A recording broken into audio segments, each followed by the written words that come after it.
Sang-awit ng Pilipinas. Kayang mag-ibig, kailas ang sinakanan, alam ng puso, sa dikit mo'y buhay. Lupang hinirang, tuyag ka ng magiting, sa manlulupin, di ka pasisingil, sa nagagang tutok sa simoy at sa langit mong pagaw, ay hinatang tula at awit sa pagkayang minamahal. Ang isang ng matawad mo'y tagumpay na nag-iingin, makituwin at araw niya kailan pa may di matitingin. Luman ang araw ng walhati pagsinta, buhay langit sa piling mo. Aming ligaya na pagkay mga amin, at mamatay ng dahil sa'yo.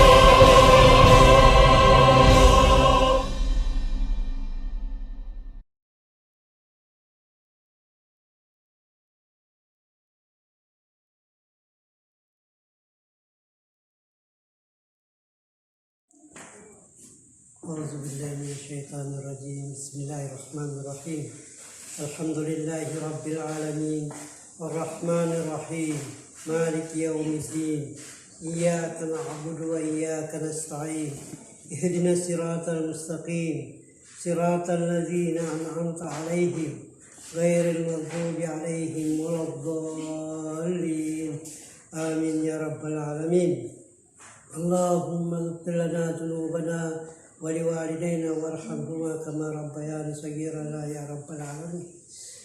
اللهم تقبل دعائي وصلاتي وركوعي وسجودي كما تقبلت من قبلنا يا رب العالمين. اللهم اغفر لنا ذنوبنا ولوالدينا وارحمهما كما ربياني صغيرا يا رب العالمين. ربنا آتنا في الدنيا حسنة وفي الآخرة حسنة وقنا عذاب النار برحمتك يا أرحم الراحمين والحمد لله رب العالمين.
With fair shores and mountains filled with treasures, a rich land where dreams unfold. Its people marching on to progress, hearts undaunted, brave and true. Hand in hand with brother Filipinos, Zambusur will make you great. We'll work unceasing without relenting, for country's might you can count on us. With fair shores and mountains filled with treasures, a rich land where dreams unfold. Its people marching on to progress, hearts and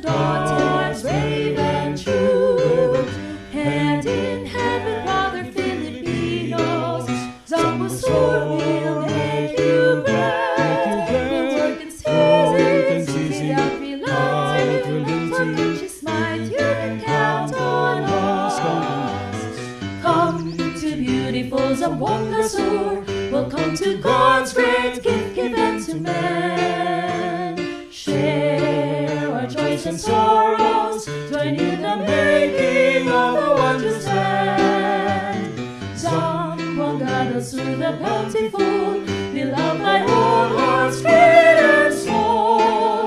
We will live for you, we will die for you. Fearless is ours among godless soul.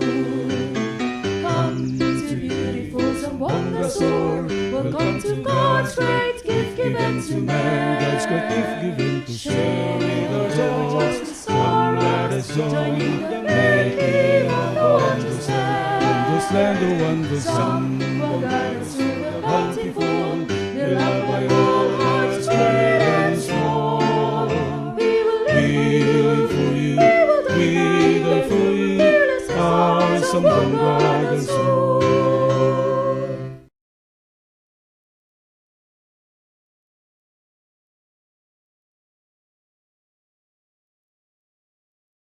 Speak to the Secretary of Education, Ma'am Eleanor Briones, Regional Director, Dr. Sablita Bores, Officer in Charge, Sumbangan del Sur Division, Ma'am Maharani Hasanto.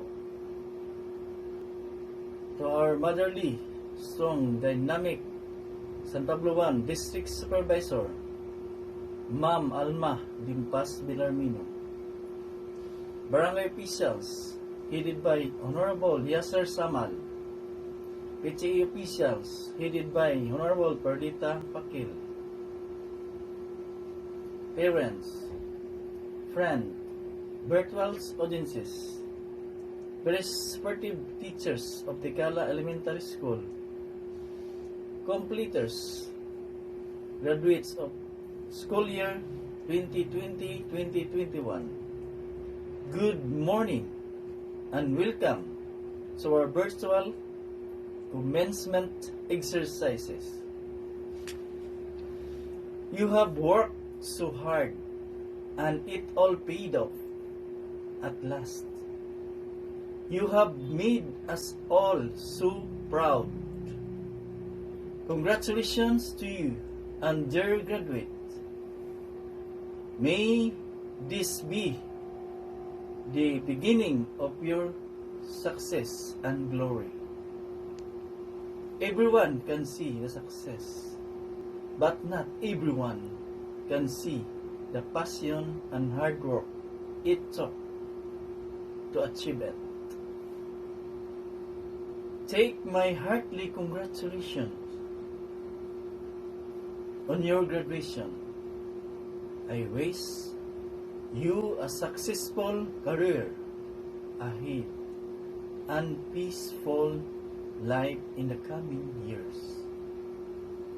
I myself could not believe that we can pass through this new normal in learning. But you have proved us, dear graduate, that you all have worked it. Once again, congratulations, and so the parents, whom always there to support and guiding you, and always, you deserve to my salute. Congratulations, Ticala graduates 2020-2021. Good day. Assalamualaikum. Mabuhay tayong lahat. Magandang hapon po sa ating lahat, lalong-lalo na sa ating mahal na district. Supervisor Dr. Alma de Bellarmino, sa butihing punong guro ng Ticala Elementary School, Sir Wilfredo B. Israel, kasama ng kanyang nasasakupan sa masipag na municipal, Mayor Honorable Danilo Taukan, kasama ng kaniyang nasasakupan sa punong barangay ng Ticala, Islad Honorable Yasser Samal, kasama ng kaniyang nasasakupan at ng PTA ng opisyales. Magandang hapon. Welcome to the first ever virtual moving up ceremony of Ticala Elementary School with the theme kalidad ng edukasyon lalong patatagin sa gitna ng pandemya. Uulitin ko, welcome po kayong lahat. Magandang hapon.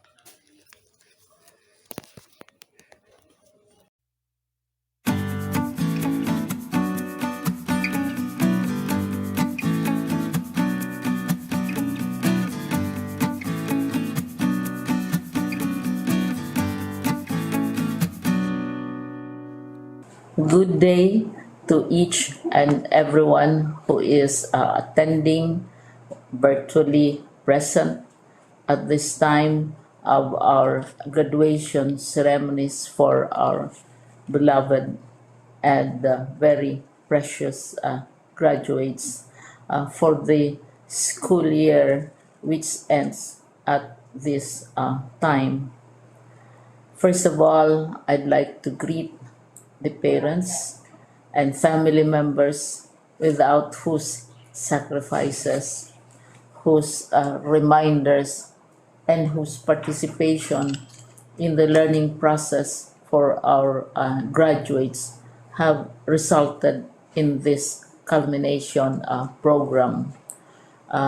This year, your role has changed drastically, where we've always believed that the matter of educating our children rests nearly exclusively on our teachers and our staff.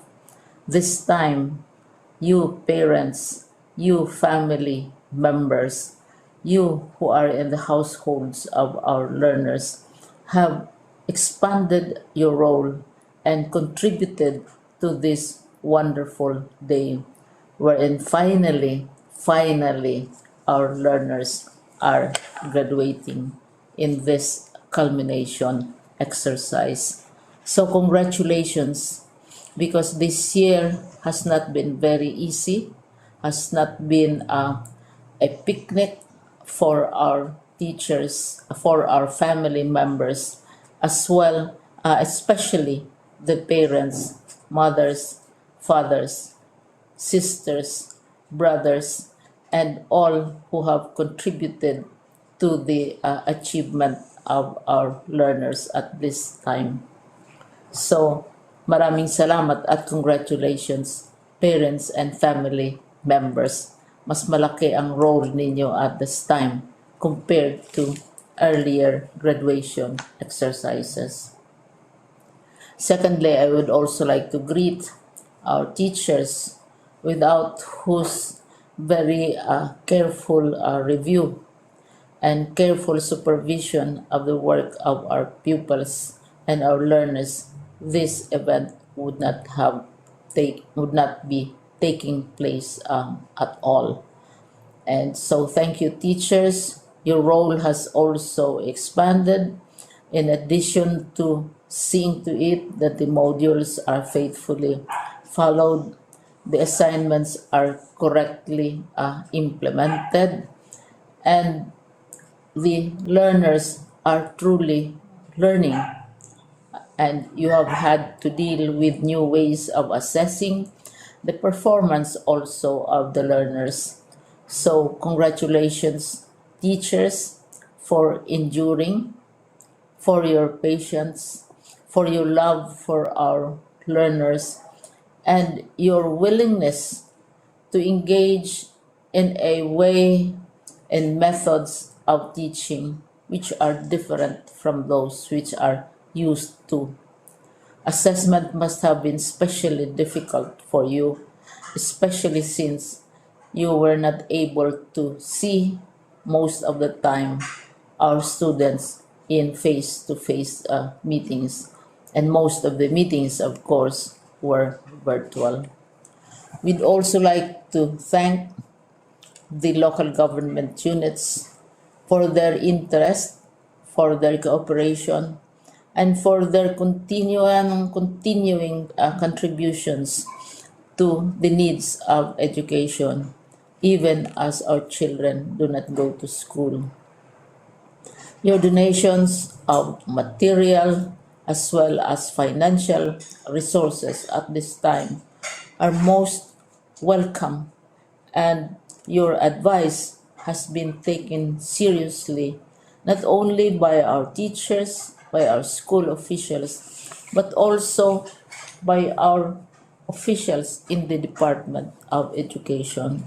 We continually talk with local government units, especially in times of disaster, in times of great need for classrooms, for space, and for responses to unforeseen emergencies.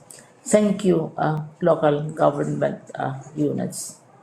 But of course, most of the congratulatory greetings fall on the deserving graduate. Each and every one of you is truly special. You are different from the other graduates who have passed through the portals of your school. You went to school practically without seeing your teachers, if at all. You went to school with your parents, your mothers, and your fathers hovering over your shoulders and seeing to it that you are able to complete your assignments.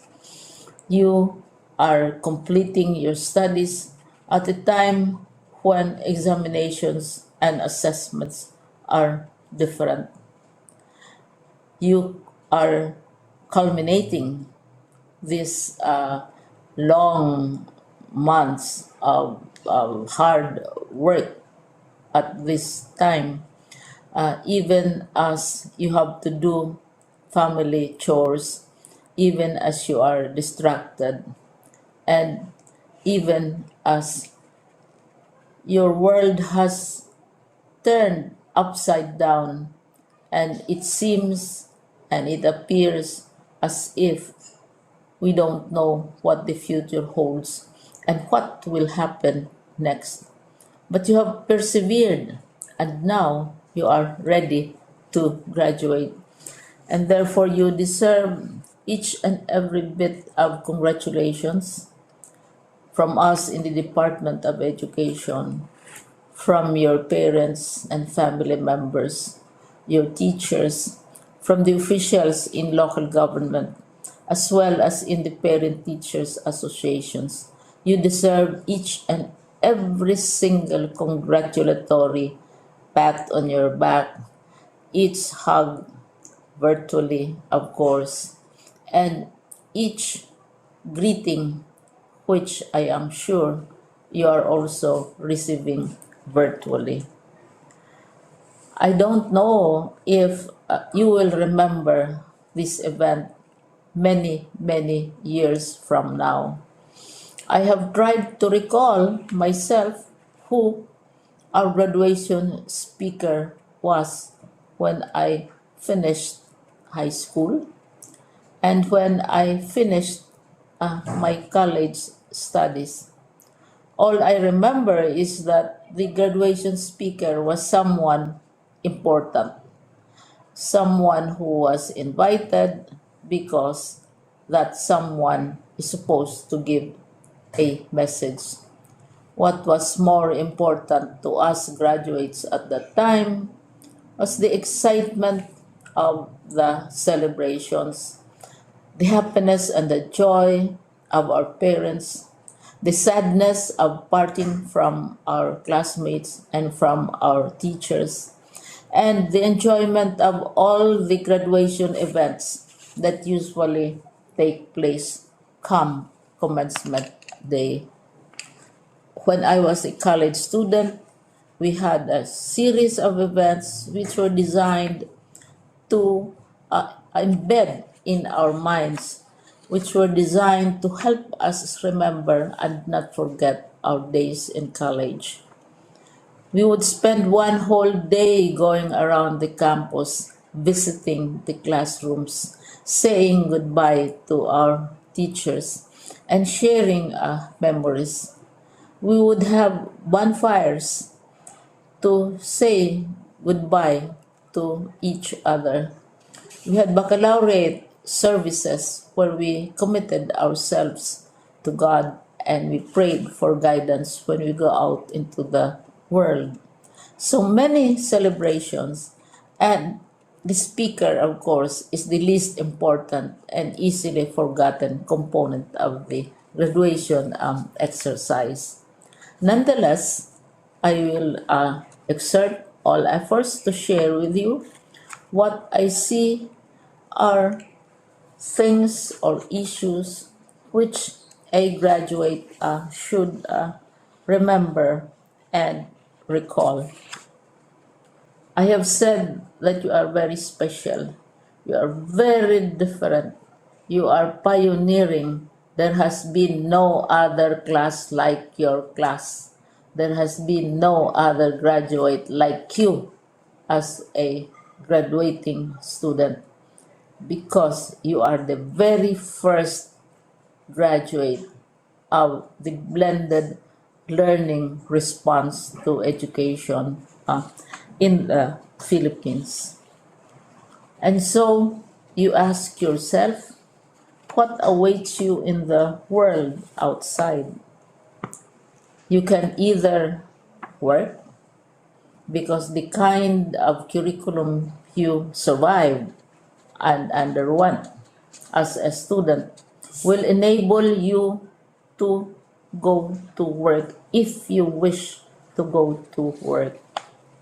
Some of you will proceed to further studies, and this would be a wonderful thing because there are many opportunities for further expanding your knowledge, for further answering and looking for explanations of issues, events that make you curious, especially in science, in technology, and also in the arts.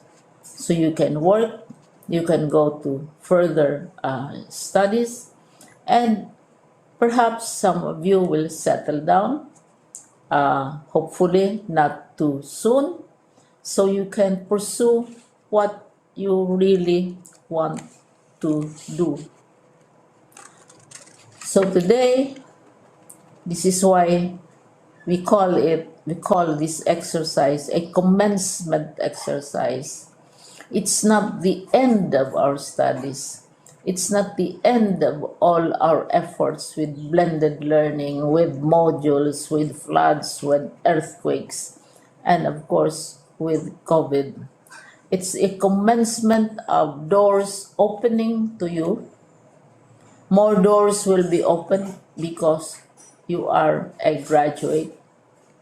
You can work, you can proceed for further studies, you can help your parents, and you can perhaps look for opportunities to do what you have always wanted to do, whether at work, whether at advanced studies, whether at learning more in science and technology, in mathematics, and in the arts. All of these opportunities are available to you. More doors are being opened. I hope you will select the door which arouses your curiosity, the door which will help you know more about this world, and the door which will allow you to contribute to the development of our country and contribute whatever we can to solve our problems and our challenges. Congratulations once more to each and every one of you. Congratulations to you, parents and family members. Congratulations to you, teachers. When I was chair of the board of Silliman University, each time we had graduation ceremonies during the baccalaureate and during commencement itself, I would cry.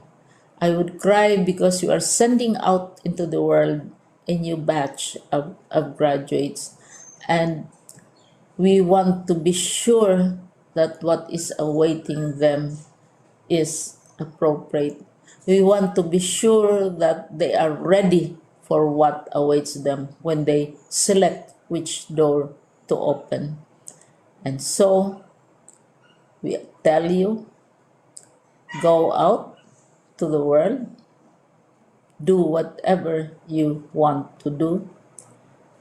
God be with you, and be sure, be assured that all of us love each and every one of you. Congratulations.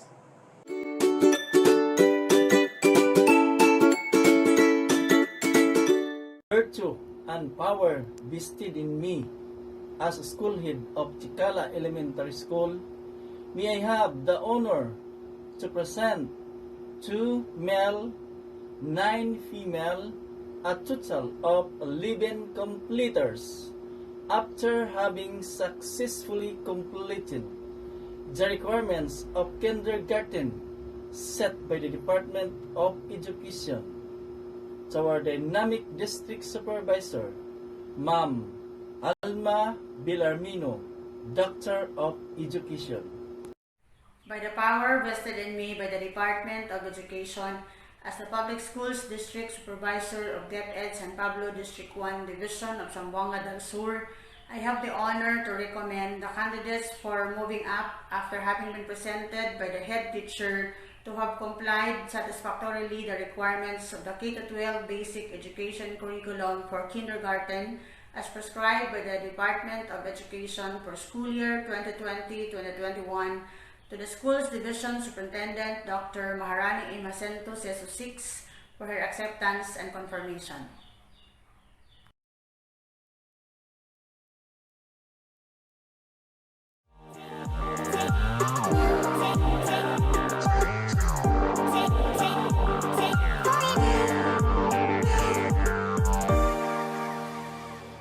By the power vested upon me by the Department of Education as the officer in charge, Office of the Schools Division Superintendent of the Division of Zamboanga del Sur, and as presented by the school principal and recommended by the Public Schools District Supervisor, that these candidates for graduation have satisfactorily completed the requirements of the Enhanced Basic Education Curriculum for the Elementary as prescribed by the Department of Education. I now confirm you graduates of school year 2020-2021. Congratulations!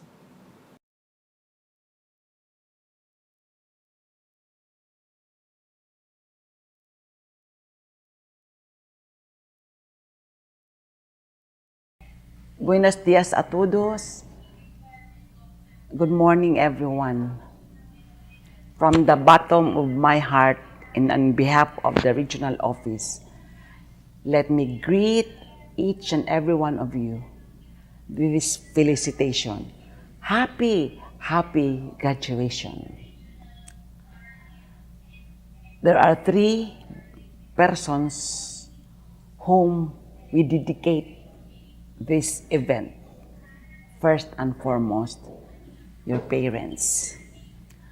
They have given you so much love and understanding even at this pandemic time.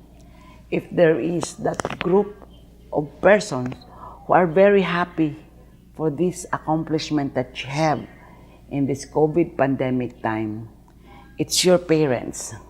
Despite the problems of limited access to an online modality of learning, they have given the necessary support, especially financial support. Even for those who cannot afford, parents have gone out of their way just to help you out. And through the years, from the beginning of your schooling, our parents, your parents, have always been there. In fact, in a classical way of saying, you have never become one without your parents. What you are today, it's all because of your parents. And so to the parents who are attending also the virtual graduation exercises, let me thank you and let me congratulate all of you for having done your best as parents. After all, the real jewels in our family are our children. What they have achieved today is actually a beacon to reckon with, and that would be an accomplishment also for us as parents. The second group that we should acknowledge and give accolade is the group of our teachers. And so to our teachers, to your teachers, let me also congratulate and be grateful for that untiring support that you have given in this very challenging COVID pandemic time. We have limited resources, we have limited time and space, but you are true to the work of a teacher. Actually, the theme of strengthening quality education despite this COVID pandemic time rests on the shoulders of our teachers. And so we have tested you for your resilience, for your perseverance, and for your remarkable competency, especially in matters of adjusting the learning resources.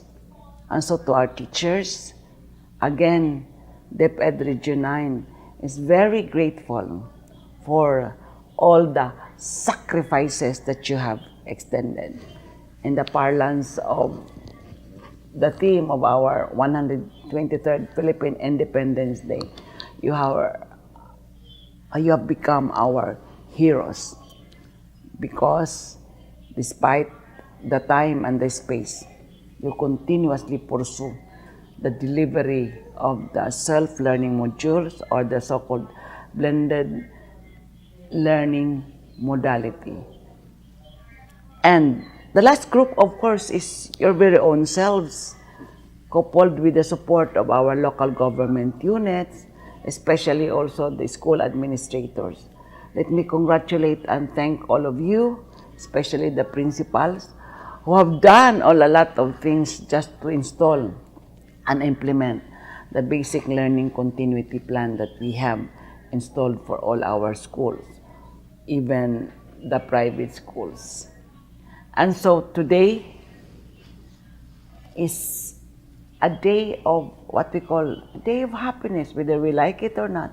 Let's all be cheerful that finally we have reached the end part, the finale of your learning for this school year, 2020-2021. Of course, we all know that this has been a very unique experience, having adapted the so-called SLM, the self-learning modules, as a way of getting insights, knowledge, and developing our skills. There are a lot of problems that come our way, especially as we comply with the IATF health protocols, especially that there are a lot of restrictions in the part of our learners. But in totality, we've been true to our mantra that learning must continue. This has been the clamor of our secretary, that learning must continue. And so we did prove to ourselves and to the community that learning has continuously been pursued by all of us. And so for Gen X, Gen Y, the millennials, and your group, Gen Z, we really are very appreciative of that kind of effort that you have extended. There were cases that you have started to stop and be tempted to drop out, but because of the persistence of your parents, the dedication and the commitment of our school administrators and teachers, finally you decided that you should also continue. Indeed, you have continued. Thus, your graduation exercises today. And so to all of you, our warm congratulations and felicitations for having done a good job.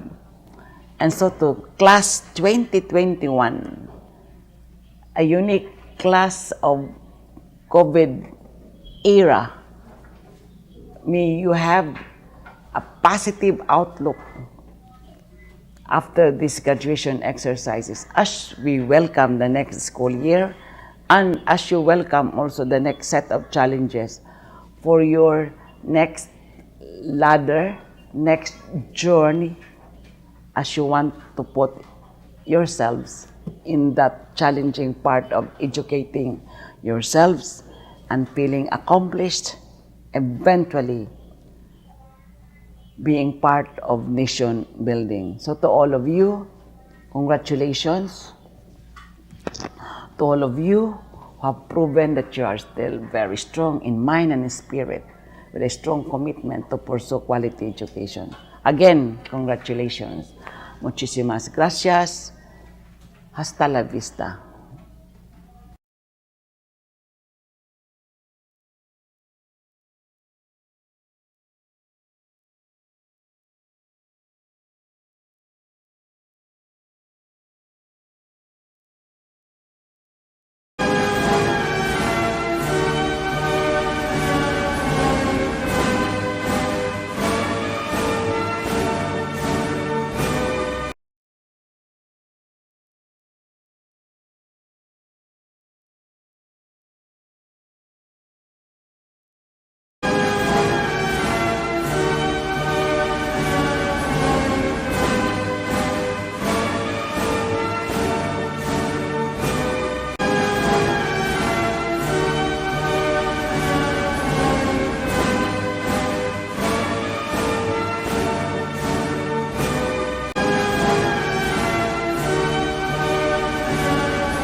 Unang-una sa lahat, magandang hapon sa ating kagalang-galang na District Supervisor, Dr. Almadi Villarmino, sa ating teacher in charge ng Ticala Elementary School, Sir Wilfredo B. Israel at sa kanyang nasasakupan, sa ating municipal official na pinamumunuan ng ating kagalang-galang na Mayor Danilo Taucan at sa kanyang mga nasasakupan, sa mga barangay official, PTA official, magandang hapon sa ating lahat.